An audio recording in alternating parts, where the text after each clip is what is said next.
পেট ভরে গেছে গা। এর আগে আরো 3-4 বার খাইছি, আজকে ডিম দিয়ে সবজি দিছে, আর কিছুই লাগে ভালো।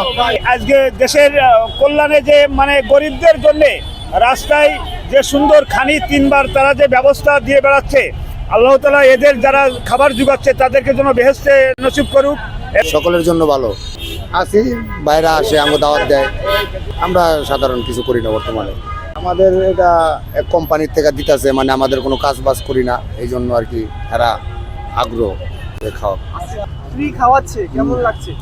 ভালো। অসহায় যারা আছে, দুর্বল মানুষ যারা আছে তাদেরকে খাওয়ায়, এর জন্য তো ভালোই হয়।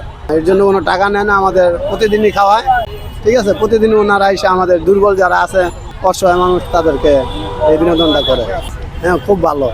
সকলের যে ভালো লাগে, এই জন্য সকলে যে আসতে পারে, এই কাজের জন্য আগ্রহতে পারে, আমরা এই আশা করি। আসলে খাওয়ানটা অনেক ভালোই লাগতে আছে। এমনও লোক আছে মনে করেন যে যারা রাস্তাঘাটে থাকে তাদের পক্ষে কিন্তু সম্ভব না কিনা খাওয়া। এমনও লোক আছে যে একবেলা ভাত কিনা বর্তমানে যে দোকানে যে কিনা খাইবে 100 টাকার থেকে 300 টাকা 500 টাকা লইয়া যায়, ঠিক আছে, কিন্তু একটা গরিবের পক্ষে কিন্তু সম্ভব না। আমরা যে রাস্তাঘাটে যে খাইতে আসি, তারা যে দিতে আছে, এটাই তো তাদের কাছে আমাদের প্রতি ভালোবাসা জানানো উচিত ছিল। যে খাবারটা আসলে অনেক ভালো, অনেক ভালো। আমি আরেক সময় ভাত দিয়েছিল, কি ডিম দিয়েছিল, তারা ডাইলও দিয়েছিল। আসলে কি 1 সপ্তাহ পর পর তারা খাওয়ানটা দেয় আর কি।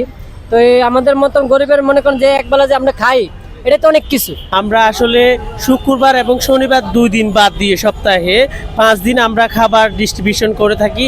আমরা আজকেও ঢাকার 10টা পয়েন্টে খাবার দিয়েছি, শাহবাগ সহ ধানমন্ডি, বনানী এবং গুলশান, উত্তরা 1 এবং উত্তরা সেক্টর 2-এ আমরা এই খাবার ডিস্ট্রিবিউশন করে থাকি। 10টা পয়েন্টে আজকে আমরা খাবার দিচ্ছি, কোনো সময় 15টা পয়েন্টে খাবার দিই, এবং আমরা আগামী মাস থেকে ইনশাল্লাহ 20টা পয়েন্টে খাবার দেওয়ার চেষ্টা করব।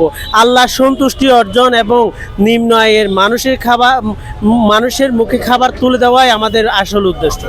আমাদের এখানে অনেকে দেশি যারা বিত্তবানরা রয়েছেন, যারা মৃত্যুর পরে কল্যাণ চায়, তারা কিন্তু এই 2 জন 5 জন 10 জন এরকম দায়িত্ব নিয়েই কিন্তু তারা আমাদেরকে ডোনেশন করে, মাস্টার ফাউন্ডেশনকে।